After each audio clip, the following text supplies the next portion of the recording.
नमस्कार दोस्तों, एक बार फिर से आपका स्वागत है आपके अपने चैनल वेद ज्ञान केंद्र में।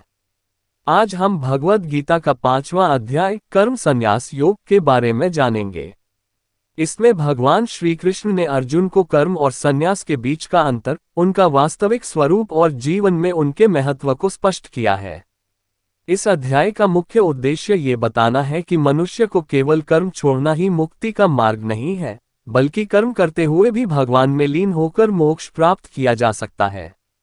अर्जुन युद्धभूमि में खड़ा है और वह बार बार यह प्रश्न करता है कि क्या उसे युद्ध अर्थात कर्म करना चाहिए या युद्ध से बचकर संन्यास लेना चाहिए। श्री कृष्ण इस अध्याय में अर्जुन को स्पष्ट करते हैं कि कर्मयोग अर्थात कर्म करते हुए फल की आसक्ति छोड़ना और संन्यास अर्थात सभी कर्मों का त्याग दोनों ही मार्ग अंततः मोक्ष तक पहुंचाते हैं, परंतु कर्मयोग का मार्ग सामान्य मनुष्य के लिए सरल और श्रेष्ठ है। संन्यास और कर्मयोग का अंतर को लेकर अर्जुन भगवान से प्रश्न करता है कि हे कृष्ण, आप कभी कर्म का त्याग करने की प्रशंसा करते हैं और कभी कर्मयोग की।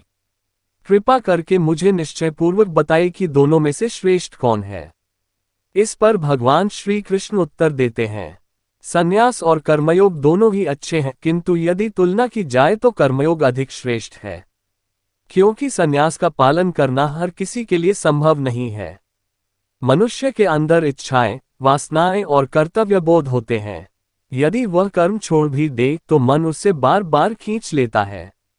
लेकिन कर्मयोग का मार्ग ऐसा है जिसमें इंसान अपने कर्मों को करते हुए भी उनसे बंधा नहीं रहता।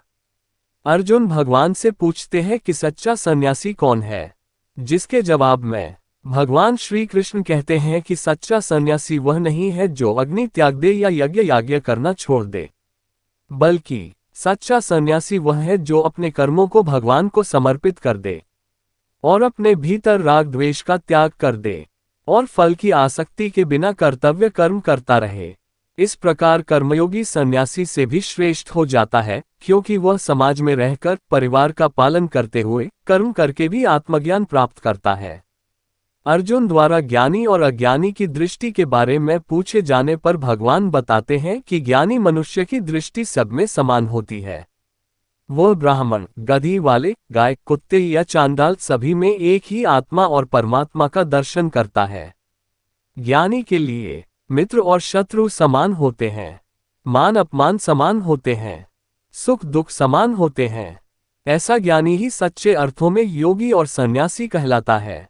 कर्मयोग से शांति प्राप्ति को लेकर पूछने पर भगवान श्री कृष्ण कहते हैं कि जो व्यक्ति अपने कर्मों का फल मुझे समर्पित करता है वह कभी पाप में नहीं फंसता, और ऐसा योगी हर कर्म में निरासक्त होकर परम शांति प्राप्त करता है। अर्थात कर्मयोगी ही सच्चा त्यागी है, क्योंकि वह कर्म तो करता है परंतु उसके पीछे उसका अहंकार नहीं होता। यही कारण है कि कर्मयोगी जीवन में रहते हुए भी आनंद और मुक्ति का अनुभव करता है। भोग और विरक्ति के बारे में श्री कृष्ण अर्जुन को बताते हैं कि सांसारिक सुख दुख अस्थायी हैं। इंद्रियजन्य सुख क्षणिक है और उसके पीछे दुख की छाया छिपी रहती है।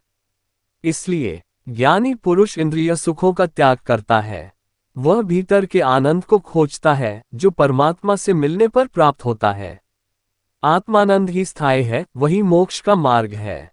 योगी की पहचान कैसे की जाए, उसके लिए भगवान कहते हैं कि योगी पुरुष किसी से द्वेष नहीं करता, वह किसी के प्रति आसक्ति नहीं रखता, वह मन से शांत और स्थिर रहता है। उसके लिए सब जीव समान हैं।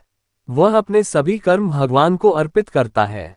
ऐसा योगी जीवन मुक्त होता है और अंत समय में भी भगवान को प्राप्त करता है। अध्याय के अंत में भगवान श्री कृष्ण ध्यानयोग की महिमा बताते हुए कहते हैं कि जो योगी मन और बुद्धि को भगवान में स्थिर करता है वही परम आनंद को प्राप्त करता है।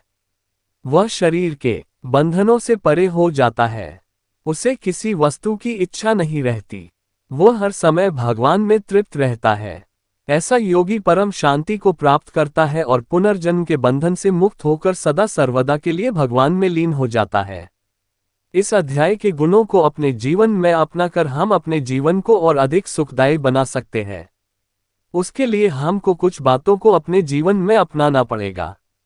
जैसे हमें अपने कर्तव्य कर्म अवश्य करने चाहिए और अपने द्वारा करे गए सभी कार्यों का फल भगवान को समर्पित करना चाहिए। क्योंकि हम सभी केवल साधन हैं। हमें दूसरों को समान दृष्टि से देखना चाहिए और भौतिक सुखों के पीछे भागने के बजाय आत्मिक शांति खोजनी चाहिए। वह परिवार, समाज और जीवन के सभी कार्यों में रहते हुए भी हम मोक्ष की ओर बढ़ सकते हैं। इस प्रकार कर्म संन्यास योग अध्याय हमें जीवन का सबसे बड़ा रहस्य सिखाता है कि कर्म करते हुए कर्म के बंधन से मुक्त रहना ही सच्ची साधना है।